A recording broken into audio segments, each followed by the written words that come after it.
You're aware that in the transatlantic slave trade, North America really only got about 10% of the black people that were captured and sold by other black people. We only got about 10% of them. 90% of them went down to South America to work on the sugar plantations. And you don't hear them bitching and complaining for reparations. We just need our reparations. By the way, I see my family more than once a fucking year. Alright, let's move on to terrible cringe poetry. If Ebonics was a blunt, I imagine they first rolled it up in West Africa.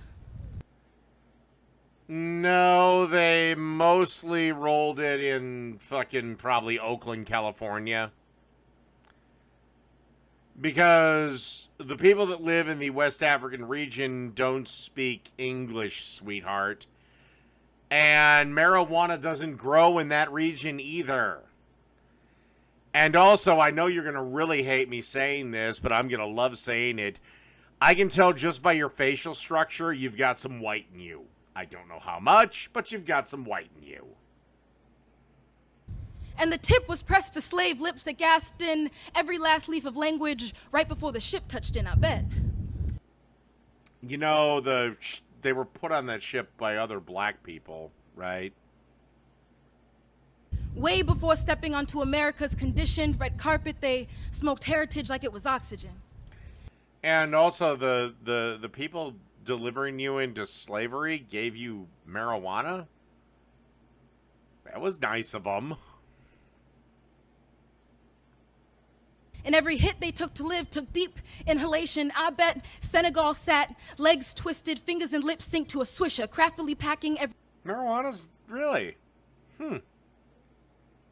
I always thought it was... I know tobacco's native to America. I always thought marijuana was kind of in the region of like where, like Central America, Colombia and shit like that. Neat. Every whisper, every moan, every sound, everything Africa offered from dirt to cloud. I bet if Ebonics was a blunt, white was defined a little bit differently before the 17th century.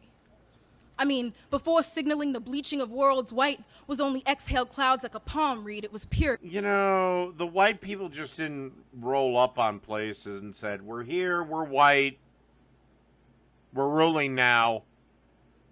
You know, a lot of white guys died conquering the world. It was understanding that... And again, Ebonics did not come from Africa. How many places in Africa, outside of South Africa, speak predominantly English? Maybe Egypt, because it's a tourist spot. But again, West Africa, how many people there speak English? Maybe like 4. Now, granted, I'm not going within 1,000 miles of Africa because, well, I wouldn't mind going to Egypt. And I'm definitely not going to South Africa these days. I'm white, so I'm fucked. That as long as their words meant something to the people conversing, it didn't matter that the rest of the world misunderstood. So while Togo sang a burnt lip melody, Grandma Gambia...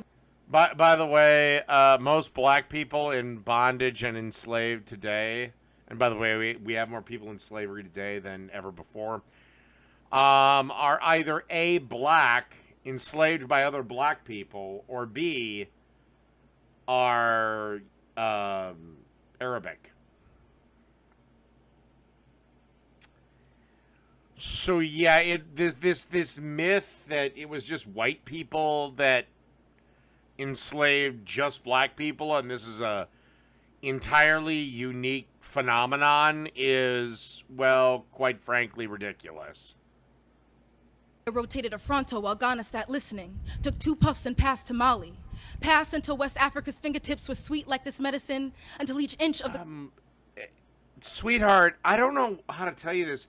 You have as much to do with West Africa as I do with goddamn fucking Norway.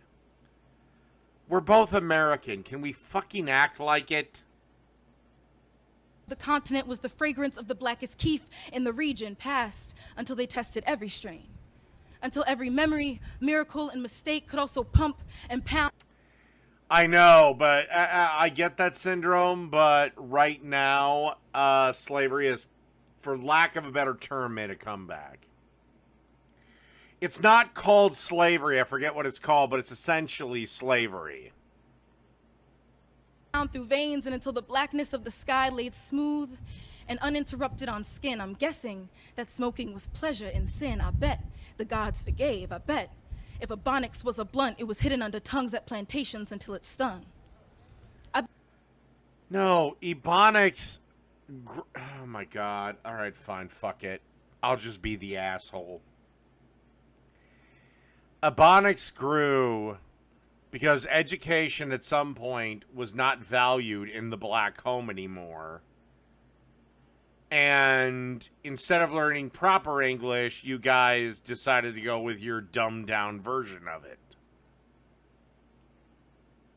That's what Ebonics is. I bet it burned. But you guys, for whatever reason, want to fucking say that somehow it's uniquely yours and it's a language and blah, blah, blah. Because it didn't come from Africa. There's over 200 languages spoken on that damn continent. Begging for sister to speak, a voice searching for home again. She clothed the air with an ancestral soliloquy, hoping to find any dialect to match her harmony, but she never found any. Because American seeds just don't grow into homeland trees, and American paper can't wrap homeland leaves, so Massa spit his dialect. You know, you can go to Africa anytime you want. You can move there. Hell, I'll even take up a collection for the ticket. But why do I think within 3 days, at the very, very latest, you'll be on the first flight out of there? Because your smartphone, that don't work too well. Your security, your general safety is dog shit. Right now, you can walk down pretty much any street as a woman and be unaccosted. Try that in some of the West African countries. It ain't going to end well for you. And also, some of these African countries are Islamic. You're losing your clitoris.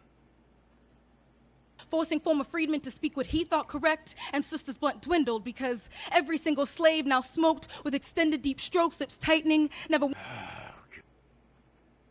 wanting to let go, hoping that if they got high enough they could see the land they came from, but it was never enough.